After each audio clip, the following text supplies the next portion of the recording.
हकीम साहब, जैसे कुछ लोगों को आप दूध छोड़ने की भी बात कहते हैं, लेकिन कुछ लोग ऐसे हैं जो रात में सोते हुए दूध पीकर सोते हैं। तो दूध पीने के भी क्या बहुत सारे फ़ायदे होते हैं? अगर जिन लोगों को दूध नहीं पसंद है, तो उसके अलावा हम क्या पी सकते हैं, क्या खा सकते हैं? तो देखिए, जो नज़ले, खांसी, हुँ, बलगम के मरीज़ हैं, हुँ। उनको दूध कफ बनाता जी, है, जी। बलगम बनाता हुँ, है। तो जब ये दूध पीते हैं, अच्छा तो बहुत लगता है सबको दूध, लेकिन ये कफ बनाना शुरू कर देता है, तो और ज़्यादा बीमारी होती है। तो अगर दूध छोड़ दें तो बहुत अच्छा है, नहीं तो कफ और ज़्यादा बनेगा। यही बस नुकसान है। फिर जब आपका इलाज पूरा हो जाएगा तो ये नुस्खे फिर ऐसा काम करते हैं कि कफ बनना बंद हो जाता है, फेफड़े, लंग्स मजबूत हो जाते हैं। फिर आप कितना ही दूध पीजिए, आपको फिर वो नुकसान नहीं देता। तो अगर किसी को कोई भी चीज़ चाहे कितनी अच्छी हो, चाहे दूध हो चाहे और कुछ हो, नुकसान देती है तो खाना मुनासिब नहीं है। सब बात करना चाहूँगी उन चूरनों के बारे में जो घर में तो मौजूद होते हैं और अलग-अलग प्रकार के। कुछ चूरन तो बड़े टेस्टी भी लगते हैं, लेकिन उनका जो इस्तेमाल है वो तब किया जाता है जब हमें पेट की कोई परेशानी हो जाती है, कब्ज़ की शिकायत रहती है, मोशन पास नहीं हो पाता है, गैस पास नहीं हो पाती है, खाने-पीने में तकलीफ़ होने लगती है, तो तुरंत हम उन चूरनों का इस्तेमाल कर लेते हैं। तमाम हम चूरन मेडिकल स्टोर पे, मार्केट में भी देखते हैं। तो क्या ये चूरन इतने ज़्यादा लाभदायक होते हैं कि तुरंत इनका असर दिख जाता है, फिर हम जब भी पेट खराब होता है, इन्हीं का इस्तेमाल करने लग जाते हैं? तो देखिए, पहले भी, सबसे पहले किसी भी चीज़ या मेडिसिन या घरेलू नुस्खे बनाने के लिए किसी भी चीज़ का चूरन ही बनाना पड़ता है। उसको पीस लो तो वो एक चूरन बन गया। अब अगर उसकी पोटेंसी कायम करनी हो, पोटेंसी बनानी हो, कितनी पोटेंसी का देना है, तो फिर वो कैप्सूल या में भर देते हैं या गोली बना देते हैं कि मरीज़ उसकी एक गोली या 2 गोली खाता रहे और उसको मापने की ज़रूरत ना पड़े कि कितना खाना है। और इससे वो खुराक लेने में आसानी होती है। तो चूरन होना कोई बुरी बात नहीं है, बड़ी बात नहीं है। और पहले तो हकीम लोग ये अखबार की रद्दी का वो होता था, और सारी दवाएं पुड़ियों में ही मिलती थी, कागज़ में लपेट के देते थे, एक अच्छे से पैक करके। तो देखना ये होता है कि जो चूरन या जो प्रोडक्ट आदमी दे रहा है, तो वो कौन आदमी दे रहा है, उसको अनुभव क्या है, जो दे रहा है उसको क्या उसका अनुभव है, क्या उसे उसका इख्तियार है देने का। तो ये सब चीज़ें जो हम इस्तेमाल करते हैं, घरेलू नुस्खे या धनिया, मिर्चें और जो भी हमारे किचन में मसाले हैं, ये मसाले हमें नुकसान भी दे सकते हैं। तो जितनी भी ऐसी चीज़ें हैं जो नुकसान देती हैं, उनको पहले शुद्ध कर लेना चाहिए, तब उनकी दवाएं बनाना चाहिए। अच्छा, शुद्ध करना क्या होता है, शुद्ध कैसे करते हैं?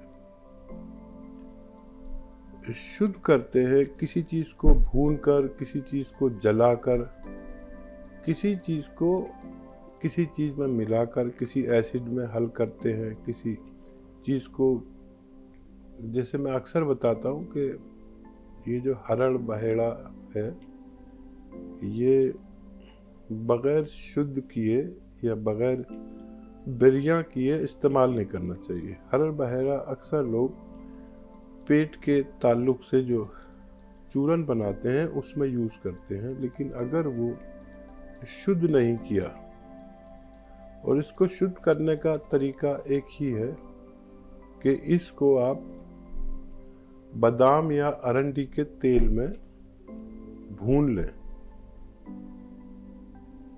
तो इसके जो नुकसानदेह चीज़ें हैं वो ख़त्म हो जाती है। एक तो ये बहुत हिद्दत होती है, इसमें बहुत गर्मी होती है। तेल में भूनने से इसकी वो गर्मी ख़त्म हो जाती है और ताकत बाकी रह जाती है।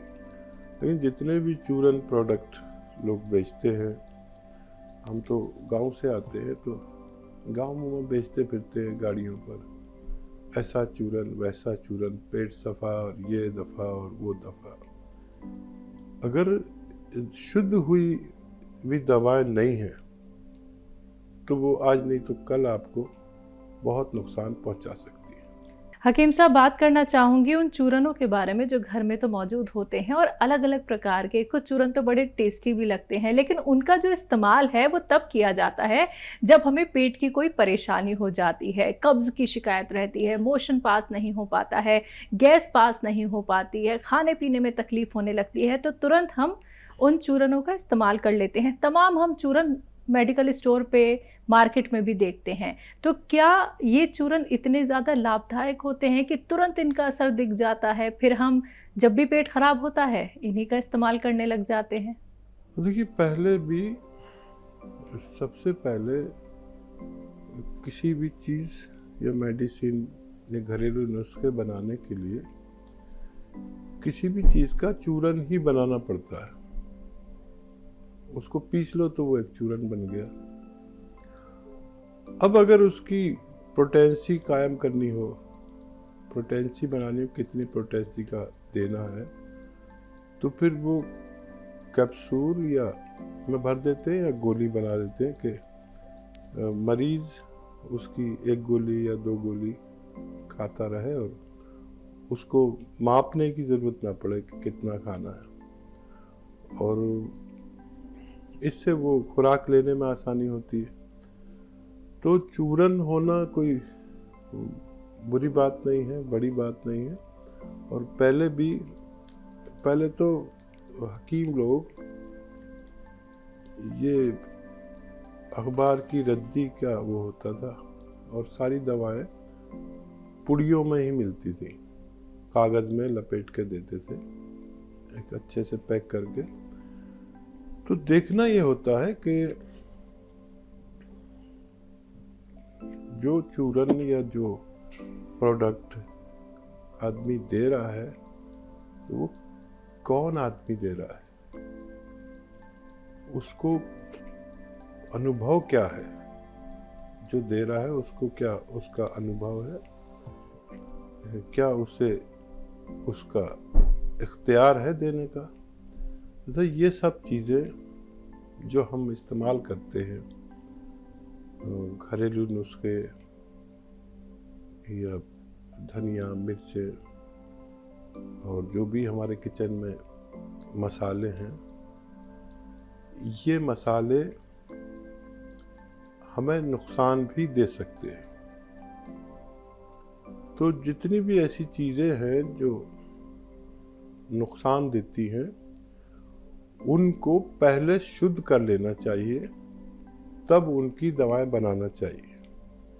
अच्छा, शुद्ध करना क्या होता है, शुद्ध कैसे करते हैं? शुद्ध करते हैं किसी चीज़ को भूनकर, किसी चीज़ को जलाकर, किसी चीज़ को किसी चीज़ में मिलाकर, किसी एसिड में हल करते हैं, किसी चीज़ को, जैसे मैं अक्सर बताता हूँ कि ये जो हरड़ बहेड़ा है, ये बग़ैर शुद्ध किए या बग़ैर बिरियाँ किए इस्तेमाल नहीं करना चाहिए। हरड़ बहेड़ा अक्सर लोग पेट के ताल्लुक से जो चूरन बनाते हैं उसमें यूज़ करते हैं, लेकिन अगर वो शुद्ध नहीं किया, और इसको शुद्ध करने का तरीका एक ही है कि इसको आप बादाम या अरंडी के तेल में भून लें। तो इसके जो नुकसानदेह चीज़ें हैं वो ख़त्म हो जाती है। एक तो ये बहुत हिद्दत होती है, इसमें बहुत गर्मी होती है। तेल में भूनने से इसकी वो गर्मी ख़त्म हो जाती है और ताकत बाकी रह जाती है। लेकिन जितने भी चूरन प्रोडक्ट लोग बेचते हैं, हम तो गांव से आते हैं तो गांव में बेचते फिरते हैं गाड़ियों पर, ऐसा चूरन वैसा चूरन, पेट सफ़ा और ये दफ़ा और वो दफ़ा।